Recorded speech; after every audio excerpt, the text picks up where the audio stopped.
One. Good afternoon, everybody. Welcome to the Countless Vlogcast. My guest, author John DeFilippis. How are you today, John? Doing well, doing well. DeFilippis, John DeFilippis. DeFilippis. All right. So tell us a little about yourself. Sure. So I'm from the great state of New Jersey. I was born in Bayonne, New Jersey, which is actually the same town where George R.R. Martin, the great fantasy writer, was born and raised. So I was born there. I was raised right next door in Jersey City. And, I'm an educator by profession. Currently work as a professor at a university. And got into writing about 10 years ago through fantasy fiction, and really enjoy what I'm doing. So what inspired you to start writing? What inspired me, I think, was, growing up, I was really into epic fantasy fiction. I was a big fan of The Lord of the Rings. I was a big fan of The Lion, the Witch, and the Wardrobe, all of those fantasy stories. I was just always attracted to epic stories of good versus evil, darkness versus light, and it inspired me to write my own story.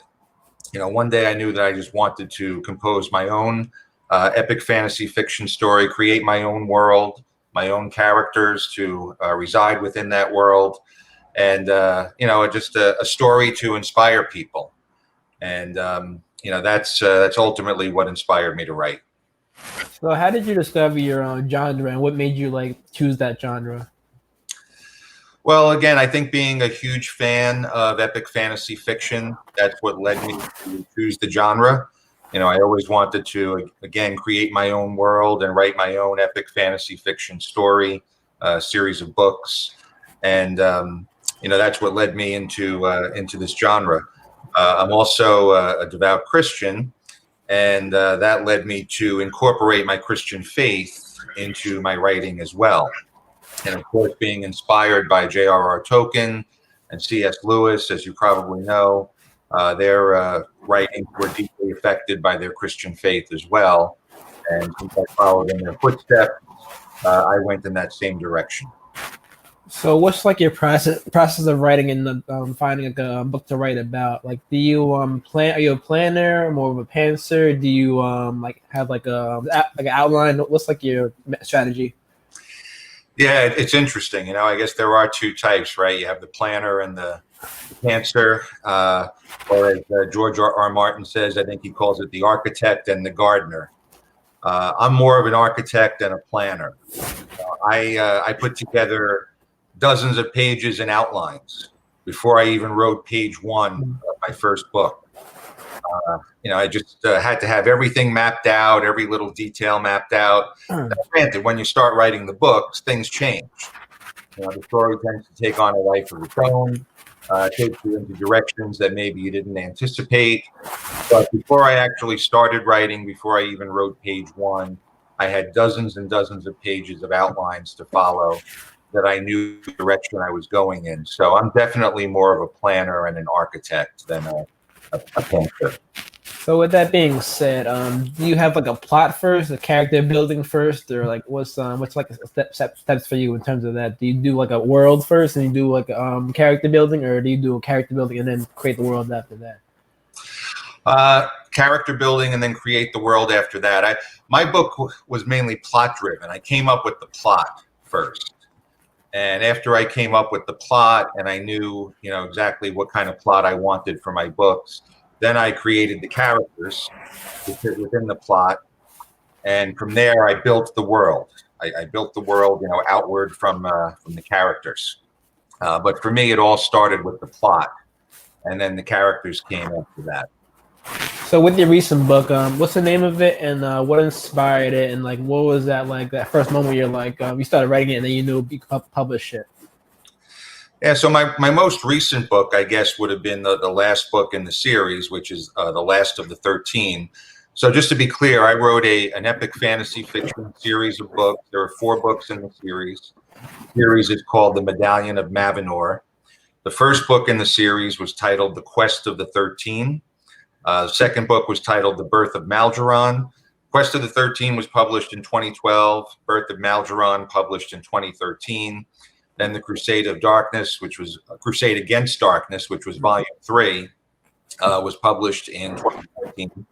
And then the last of the 13, the final book in the series, was published in 2015. So that was my most recent work 5 years ago. Okay, great. So when you're writing, do you have an audience in mind when you're writing, or you do? I know live artists also writing for themselves too, but do you think about audience when you're writing or after you're writing? When I'm writing, definitely when I'm writing.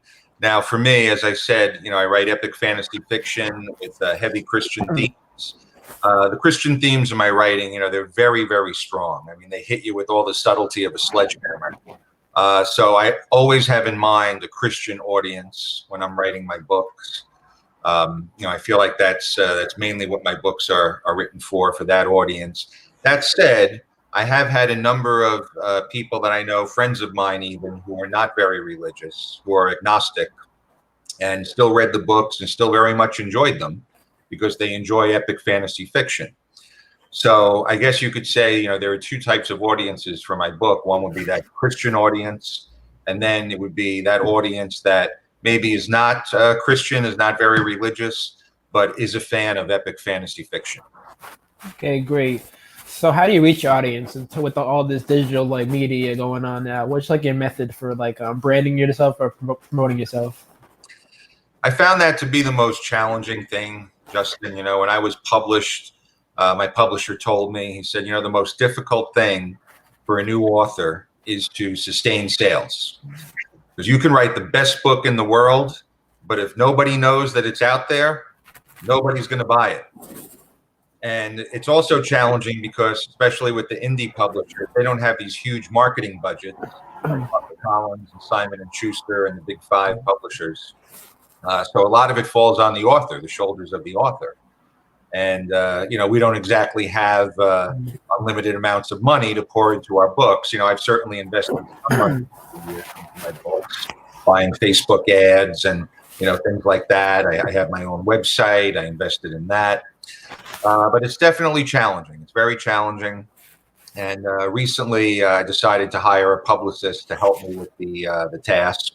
That's how I got hooked up with you, actually, and the show.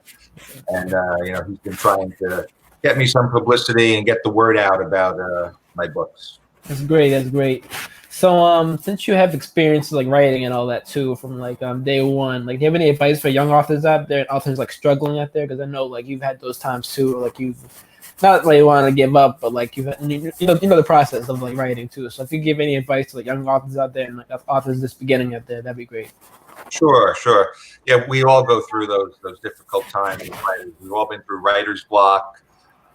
We've been to the point where we're ready to give up in so many ways. I know for me, even when I wrote my first manuscript and I started marketing it to literary agents and publishers, I was rejected dozens and dozens of times. It's a very, very difficult process.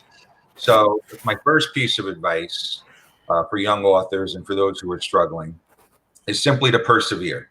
It's all about perseverance. At some point, if you listen to anyone who's ever succeeded in anything, actors and athletes or anyone, they'll tell you that it's all about perseverance. It's more about perseverance than it is talent. Perseverance is what sets people apart. One other valuable piece of advice that I'd like to give young authors is this. I think where a lot of them make mistakes is when they finish their manuscript and they start marketing the manuscript to literary agents and publishers, they don't have it edited first. You have to make sure that your manuscript is polished before you send it out to literary agents and publishers in the hope of getting published. If it's not in its best condition, then you're not going to make the impression that you want to make on literary agents and publishers. So it's well worth the money and the time to invest in a top level editor to edit your manuscript, to polish it up, to make it as good as it can be before you start sending it out, to market it. So that's, I think, the single most valuable piece of advice that I can. That's great. So can you talk a little more about the editing process? That's the biggest part of publishing nowadays, editing, because you can have the best product too, but people are gonna find grammatical errors and different things and wrong with the book too. So just talk about finding an editor and how it's useful. For me, I just, when I was doing it, I just went online and I shopped around. I looked at, different, people who were out there, reached out to them, got their rates, found out what their availability was, what areas they specialized in. I found someone who specialized in fantasy fiction and gave me some references. References checked out. The price was right. And I felt comfortable with him. So ultimately I went with him. So, like when you finish that manuscript, you're obviously in a rush. You want to get it out there as soon as possible to the literary agents and publishers to start the process. But I would advise people not to rush the process, to take your time, searching for an editor, searching for the right person. And when you find the right fit, you'll know it. You'll know that, this person is the right person for the job, and, hire them, enter into an agreement, and go through the process with them. It's, like I said, it's well worth the time and money to invest. That's great. That's great advice. Thank you for that. So on transition, let's talk about like now with everybody being in quarantine, like for the last few months, has it affected your creativity, and what have you learned and expanded on during this time? Yeah. So I really am not working on any new projects.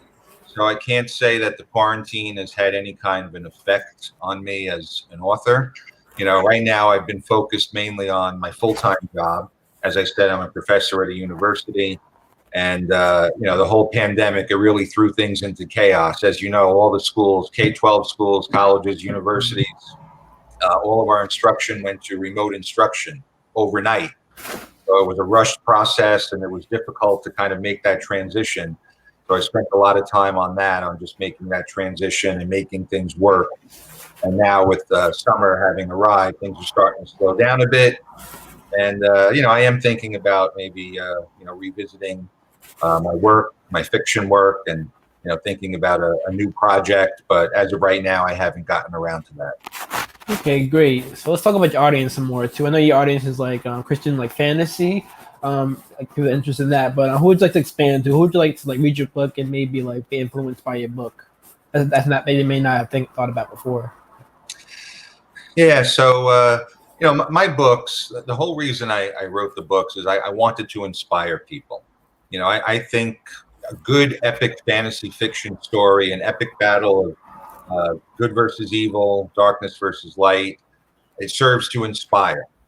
All of my characters in my books, all the heroes, they all go through difficult times, low points. They all encounter obstacles and difficulties along their particular journey, and they have to persevere to overcome those obstacles.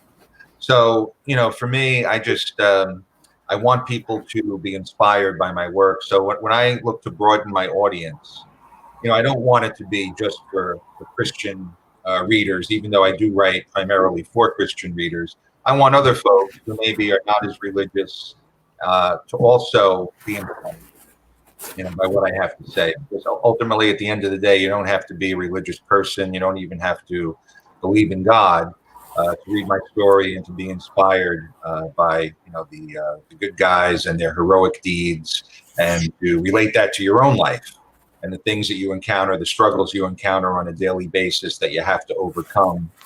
At the end of the day, we're all fighting some kind of battle. We're all struggling with something, and we can get inspiration from anywhere, from art or anywhere else. It's well worth it. Great. So I asked this to all authors and artists out there. What makes you unique and makes you like different from other artists? Like your story and yourself. What you would say without being too humble? Okay. Well, no, I think really what makes me unique is the fact that I blended my Christian faith with fantasy fiction. When I was marketing my manuscript, as I said, I was rejected by dozens and dozens of publishers. When I ultimately did get a publisher to bite on it, what he said was it had the uniqueness factor. That's what he called it. He said it has the uniqueness factor because it's not just any old epic fantasy fiction story. You blended Christianity and Christian themes with fantasy fiction in a way that I've never seen before. That makes it very unique, and that's why he took a chance on it. So I think that's what makes me stand out, because even going back to Tolkien and C.S. Lewis, when they wrote, they both said that they were not their works were not consciously Christian. So, for example, they were writing the stories, and subconsciously their Christian faith was having an impact on the story, but they didn't even realize it while they were writing it. Not until after the fact, when they were revising it, when they said, "Oh, wait a minute! Look at this! Look at this! Look at this! This is clearly my Christian faith impacting the plot throughout the story." For me, from day one, I knew that my Christianity, my Christian faith, was going to have an impact on the story, and I inserted that, and that was intentional from the very beginning. So I think, again, that is what sets me apart from most other authors. Okay, great.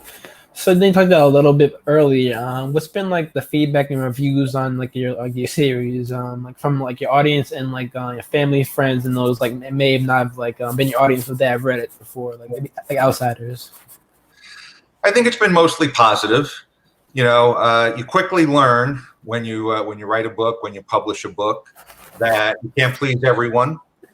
I think most of my family members and friends who read the book enjoyed it. There were a couple of others who maybe, were not as excited about it, as some family members and friends. But for the most part, the feedback was positive. The reviews on Barnes & Noble for The Quest of the 13 and for The Birth of Malgeron, which were the first two books in the series.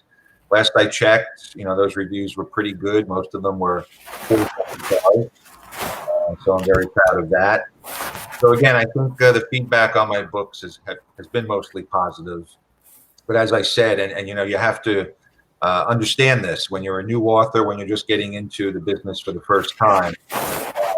You can't please everybody. There are some people who are going to really enjoy your work, and other people, who just might not enjoy it as much.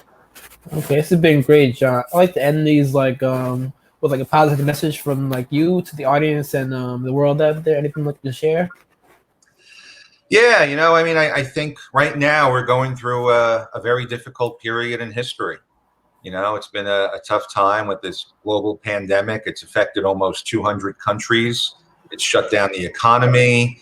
You have, folks who have obviously gotten sick from the virus, thousands of people, hundreds of thousands of people, I think. Right? You have many more people who have lost their jobs, lost their livelihoods. So a lot of people are going through a very, very difficult time right now. And I think, again, all of us, we just have to persevere. As I said earlier, perseverance is what sets apart those who succeed from those who don't. And that's the whole message in my books, that the heroes persevere. They face obstacles, they face difficulties, they go through tough times, but they persevere through it. And in the end, even though they lose some battles along the way, they wind up winning the war because they persevered. And I think all of us, as difficult as it might be right now, and as dark as, things look, we will come out on the other side of this. We will persevere, and we will come out on top. Okay, great. Thank you for coming on. So, what are your tags, social media, and your website so people can find you? Sure. So you can find me on Facebook, John DeFilippis. I have an author page there. My website is www. I believe it's drjohndefillips.com. You can find me on my website, but it's probably best to contact me through my Facebook page. I check that probably more so than anything else. You can email me right through my Facebook page, or like me on Facebook, and you can contact me there. I'd really love to hear from you. Okay, thank you, John, for coming on and sharing your story with the audience, and hopefully we can go and support you. This has been the Countless Vlogcast, episode 48 with John DeFilippis, author. Go ahead, support him, guys. Find him on Facebook, his website. It's great. Thank you, John, for coming on. I appreciate you.